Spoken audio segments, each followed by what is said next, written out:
नमस्कार, मैं संयोग हूं और फार्मिंग विद संयोग में आपका बहुत बहुत स्वागत है। किसानों के सामने ले दे के घूम फिर के खास करके फसल को बोने के समय पे एक समस्या आ जाती है। समस्या ये हो जाती है कि अब हम कौन सा बीज बोएं, फसल में क्या बोएं, गेहूं बोएं, चना बोएं, राई बोएं, और अगर गेहूं बोएं तो कौन सा गेहूं बोएं, किस वैरायटी का गेहूं बोएं।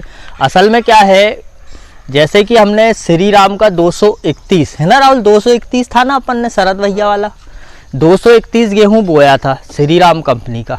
शुरू साल जब उसको बोया हमने 40 कुंटल पर एकड़, उसमें कुछ अलग से खाद भी डाला था, तो शुरू साल वो 18 कुंटल पर एकड़ के हिसाब से हुआ। उसके बाद उसका एवरेज डाउन होता गया और 4 साल में डाउन हो गया। हम बोते हैं 322 गेहूँ, जो घर का ही बीज रहता है उसी को बो देते हैं, पर उसका एवरेज कभी डाउन नहीं जाता है और गिरी से गिरी किसी भी प्रकार की हालत में वो हो जाता है। 322 बहुत अच्छा होता है, 20 के ऊपर ही एवरेज जाता है और उसमें पानी हम 3 भी दे सकते हैं, 5 भी दे सकते हैं, चाहे जैसी भी कंडीशन में हम 322 को उगा सकते हैं। पर 322 का बीज जो है वो बीज पुराना हो गया है और पुराना बीज होने के कारण अब हम लोग फिर से इसी सोच में हैं कि हम कौन सा गेहूं बोएं। अब गेहूं बोने की लाइन में तीनों भाई, यहाँ राहुल भी बैठा हुआ है और यहाँ पे गौतम भी बैठा हुआ है, तीनों यही विचार विमर्श कर रहे थे। हल्का सा कभी कभी करना पड़ता है विचार भी कि अब गेहूं बोएं तो कौन सा बोएं। तो हमारे गेहूं बोने की लिस्ट में कुछ खास गेहूं के नाम हैं जो मैं आपको बताता हूं और उनका उत्पादन भी बताऊंगा, उनके पानी के बारे में भी आपको बताऊंगा। तो हम स्टार्टिंग करते हैं श्री राम के 303 गेहूं से। तो भैया श्री राम का जो 303 गेहूं है ये एक रिसर्च वैरायटी है और ये 130 दिन की किस्म है और ये मध्यम अवधि वाला गेहूं है। 130 दिन में अगर ये पक जाएगा तो ये मध्यम अवधि का ही कहलाएगा। ये लगभग 88 सेंटीमीटर तक ऊंचा होता है और जो कि अब 88 सेंटीमीटर तक ऊंचा होगा तो ये गिरेगा नहीं और इसकी 99 दिन में जो बालियां हैं वो बालियां 99 दिन में निकल आती है और इसमें रतुआ और जो जैसे झुलसा रोग होते हैं ये नहीं आते हैं श्री राम के 303 गेहूं में। इसके बाद में इसके 1000 जो दाने होते हैं, 1000 दानों का वजन 48 ग्राम तक होता है और इसके दाने चमकदार होते हैं, इसके दाने कठोर होते हैं। अब दाने चमकदार और कठोर है मतलब कि दानों का वजन बढ़ के ही आएगा, सिंपल सी बात होती है। इसकी किस्म कल्ले ज़्यादा करती है, बहुत ही ज़्यादा कूचे बनाती है और लगभग 24 कुंटल पर एकड़ तक यह पैदा हो जाता है। मैं कम से कम ही बता रहा हूँ आपको, 24 कुंटल जो कंपनी का कहना है उसी हिसाब से बता रहा हूँ। 24 कुंटल पर एकड़ तक यह पैदा हो जाता है। पंजाब, हरियाणा, उत्तर प्रदेश, मध्य प्रदेश, बिहार, गुजरात, राजस्थान, इन राज्यों में हम इस गेहूं को बो सकते हैं। और ऐसा का ऐसा एक बीज है DVW 303। अभी मैंने आपसे बात करी है श्री राम के 303 की, अब मैं आपसे बात कर रहा हूँ DVW 303 की। ये एक नई वैरायटी है और ये इसी वर्ष आई है। DVW 303 2021 में ही आई है। अभी यह अधिकतर किसानों को मिल नहीं पाई है और इसके बारे में हम बात करेंगे नेक्स्ट वीडियो में। फिलहाल हम श्री राम के ही एक के बारे में बात करते हैं और श्री राम का एक भी बिल्कुल के बिल्कुल श्री राम के 303 के जैसी बालियां देती है, लंबी बालियां देती है। पर इसकी एक शिकायत ये है श्री राम के एक की कि यह बढ़ता बहुत ज़्यादा है। जब ये ज़्यादा बढ़ जाता है तो यह गिर भी जाता है। इसमें भी रतुआ और झुलसा रोग जो है वह नहीं आते हैं। यह भी रोग रेजिस्टेंस वैरायटी है रतुआ और झुलसा के प्रति। इसकी बालियां जो पौध है यह लंबी होती है और इस एक वाली में 90 दाने तक होते हैं। श्री राम के एक की एक वाली में 90 दाने तक हो जाते हैं और ये भी कठोर होता है, ये भी चमकदार होता है। इसका दाना भी वजन में ज़्यादा उतरता है पर ये श्री राम के 303 से ज़्यादा उत्पादन दे जाता है।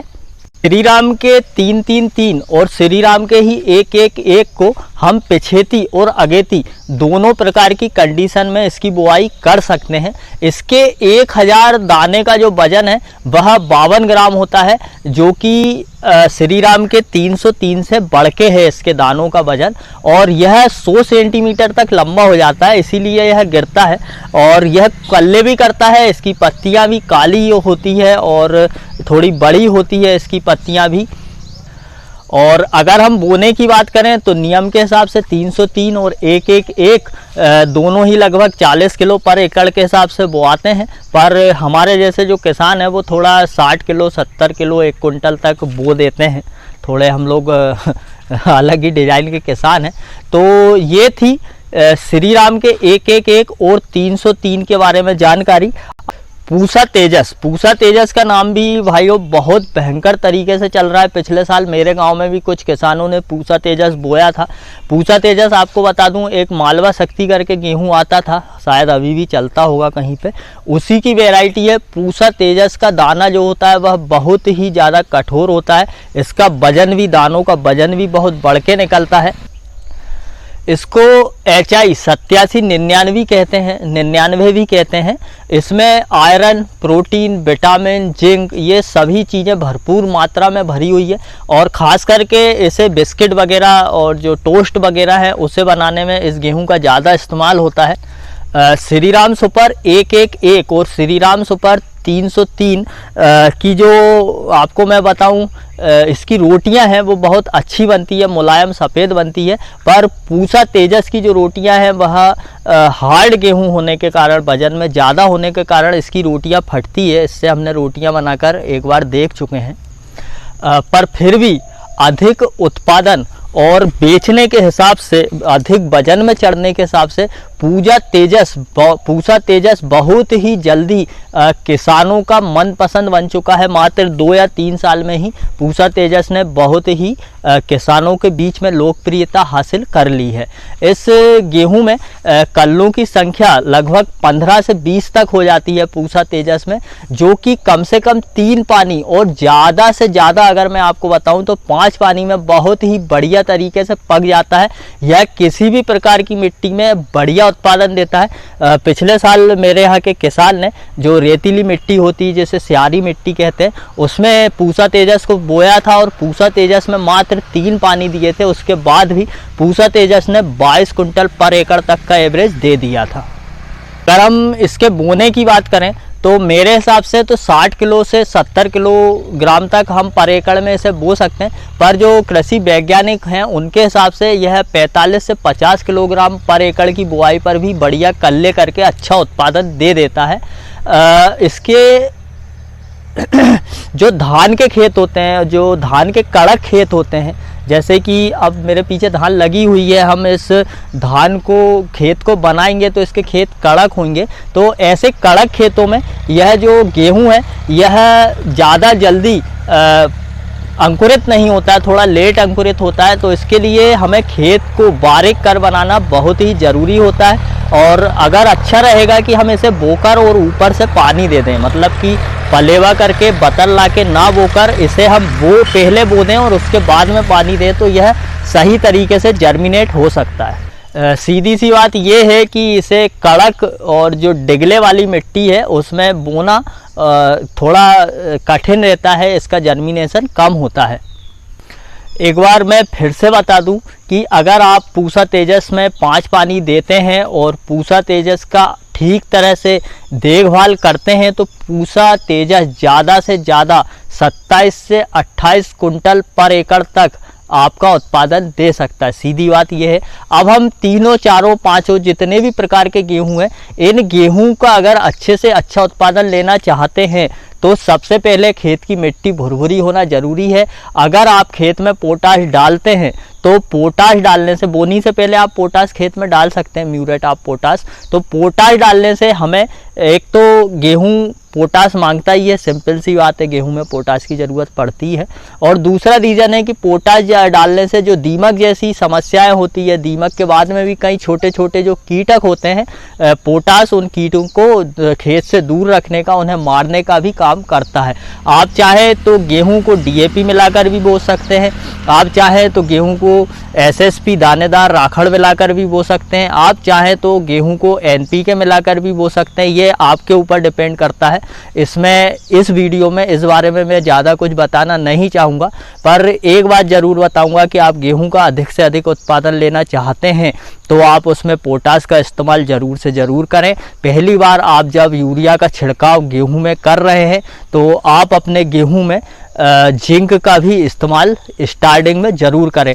आप बीज उपचार ज़रूर करें। आप बीज उपचार करने के लिए PSB कंसोर्टिया जो कि इफ़को का आता है वो बहुत बढ़िया है। इसमें बहुत सारे छोटे छोटे जीवाणु होते हैं, मित्र कीट, ये बहुत लाभदायक होता है। इसके अलावा आप चाहे तो कार्बोक्सिन, कार्बेंडाजिम, टेबुकोनाजोल, इस प्रकार की जो भी बीजोपचार करने की चीज़ें हैं उनसे आप गेहूं को बीजोपचार कर सकते हैं अगर आपका मन हो तो। मैं गेहूं को बीजोपचार करने के लिए आपको बाध्य नहीं कर रहा हूं।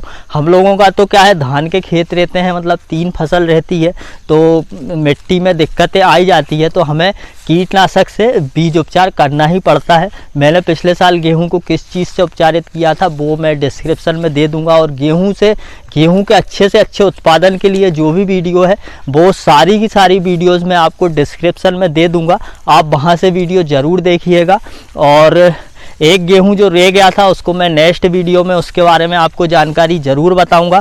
और हमारे यहाँ पर तो क्या हर एक ज़िले में हर एक जगह पर होता है कृषि विज्ञान केंद्र या फिर कृषि अनुसंधान केंद्र, जहाँ पर किसान जाकर अनुसंधान केंद्र में किसान जाकर ये जानकारियाँ ले सकता है कि हमारी फसल खेत में हम कौन सी फसल लें जो कि अच्छे से अच्छा उत्पादन दे सकती है। जैसे कि ये मेरा खेत है और इसमें अगर मैं यहाँ से मिट्टी निकाल कर लेकर जाऊँगा जो अनुसंधान केंद्र है कृषि विज्ञान केंद्र पर, तो उन लोगों को मिट्टी परीक्षण भी मैं करवा सकता हूँ चाहूँ तो। और चाहूँ तो वो लोग, उन्हें सब पता रहता है कि हमारे क्षेत्र में किस जगह पर कैसी मिट्टी है और वहाँ पर कौन सी फसल अच्छी तरह से हो सकती है, तो वो जानकारी दे देते हैं। तो मैं एक आध दिन वहाँ जाकर भी कोशिश करूँगा कि किसी अच्छे से अधिकारी से मैं ये सारी जानकारी लूँ कि मुझे ये जो मेरे दिमाग में इन गेहूं की वेराइटीज़ के बारे में चल रहा है कि मेरे खेत में ये वेराइटियाँ पुराएंगी या नहीं। आज के लिए वीडियो बहुत लंबा हो गया है और मैं आज्ञा चाहूँगा। जय राम जी की।